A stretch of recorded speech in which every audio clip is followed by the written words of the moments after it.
Hindi bilang isang bansa na puno ng holograms at lumilipad na sasakyan, kundi bilang isang lugar na unti-unting natutong gamitin ang teknolohiya para ayusin ang matagal ng problema. Hindi biglaan ang pagbabago, hindi rin perpekto, pero ramdam sa araw-araw na buhay. Sa umaga, nagigising ang lungsod kasabay ng mga tao, hindi dahil may sentrong computer na nagdidikta ng lahat, kundi dahil konektado ang mga sistema, kuryente, transportasyon, tubig at komunikasyon na matagal nang hiwa-hiwalay noon. Sa taong 2050, mas malinaw na kung paano gumagalaw ang lungsod dahil nakikinig na ito sa sarili nitong data. Ang traffic, na dating simbolo ng stress sa mga Pilipino, ay hindi na basta hulaan. Hindi man tuluyang nawala, mas maayos na itong pinamamahalaan. Ang mga traffic light ay hindi na naka-fix na timer. Umaayon na sila sa aktwal na dami ng sasakyan. Kapag may aksidente, hindi na kailangang maghintay ng report sa radyo. Nakikita agad ng traffic management system ang abnormal na galaw ng daloy ng sasakyan at automatikong nag-a-adjust ang ruta at signal. Hindi ito mahika. Ito ay kombinasyon ng sensors, cameras at software na kayang mag-interpret ng sitwasyon sa kalsada. Ang ganitong teknolohiya ay umiiral na ngayon sa iba't ibang panig ng mundo at sa Pilipinas, unti-unti na itong sinusubukan sa piling mga lungsod. Sa taong 2050, mas malawak na ang paggamit nito hindi lang sa business districts, kundi pati sa residential at provincial urban centers. Ang pampublikong transportasyon ay mas magkakaugnay, hindi na magkakanya-kanya ang sistema. Isang digital platform na lang ang ginagamit ng mga commuter para planuhin ang biyahe, mula tren, bus, hanggang modernong jeep. Makikita kung alin ang pinakamabilis, alin ang may delay, at alin ang mas kaunti ang sakay. Ang pagbabayad ay cashless, hindi dahil pinilit, kundi dahil mas praktikal. Hindi ibig sabihin nito na high-tech agad ang lahat ng sasakyan. Sa halip, mas maayos ang koordinasyon, mas kaunti ang oras na nasasayang sa paghihintay, mas predictable ang biyahe. Para sa ordinaryong Pilipino, ito ang tunay na sukatan ng smart, kapag mas konti ang pagod sa araw-araw. Habang gumagalaw ang lungsod, tahimik ding gumagana ang isa sa pinakaimportanting bahagi nito, ang enerhiya. Sa 2050, mas matalino ang paggamit ng kuryente. Hindi lang dahil mas marami ng renewable sources, kundi dahil mas alam na ng sistema kung kailan at saan ito kailangan. Ang mga gusali ay may kakayahang i-monitor ang sariling konsumo. Kapag mababa ang demand, kusang nag-a-adjust ang supply. Kapag may problema sa linya, mas mabilis itong natutukoy at naaayos. Ang resulta, mas kaunting brownout, mas kaunting sayang, at mas matatag na sistema ng kuryente, lalo na sa mga lungsod na dating madalas makaranas ng outage. Kasabay nito ang mas responsableng pagharap sa basura.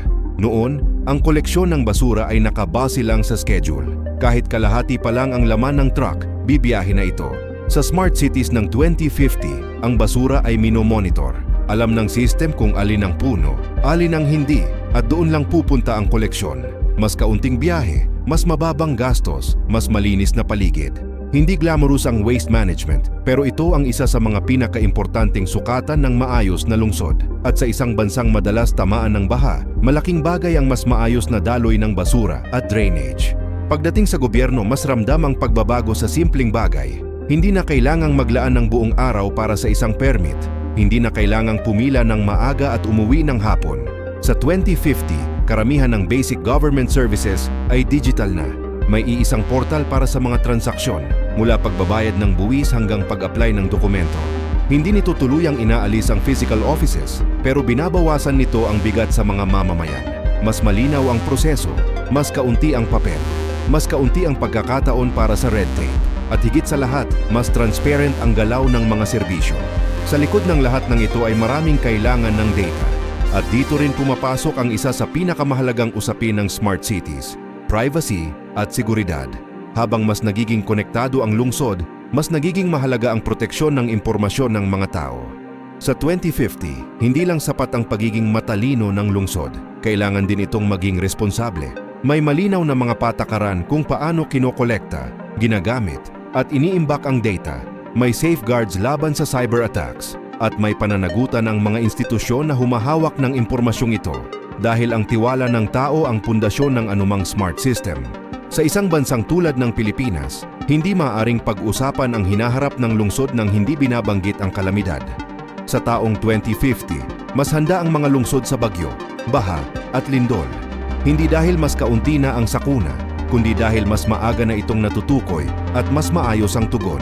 May mga sensors sa flood-prone areas. May early warning systems na mas localized at mas mabilis. May data-driven planning kung saan ligtas magtayo at kung saan hindi.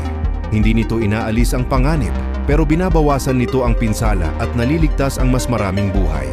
Sa huli, ang Smart City ng Pilipinas sa 2050 ay hindi tungkol sa pagiging high-tech para lang masabing moderno. Ito ay tungkol sa paggamit ng teknolohiya bilang kasangkapan, hindi kapalit, ng maayos na pamamahala at malasakit sa tao. Hindi magiging pare-pareho ang lahat ng lungsod.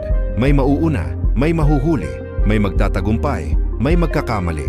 Pero ang direksyon ay malinaw, mula sa magulong sistema, papunta sa mas organisado, mula sa hulaan, papunta sa datos, mula sa reaktibo, papunta sa handa. Ang tanong ngayon ay hindi kung posible ang Smart City sa Pilipinas. Ang tanong ay kung paano natin sisimulan at kung sino ang makikinabang. Dahil sa taong 2050, ang tunay na sukatan ng isang matalinong lungsod ay hindi ang dami ng teknolohiya, kundi kung gaano nito napagaan ang buhay ng mga taong naninirahan dito.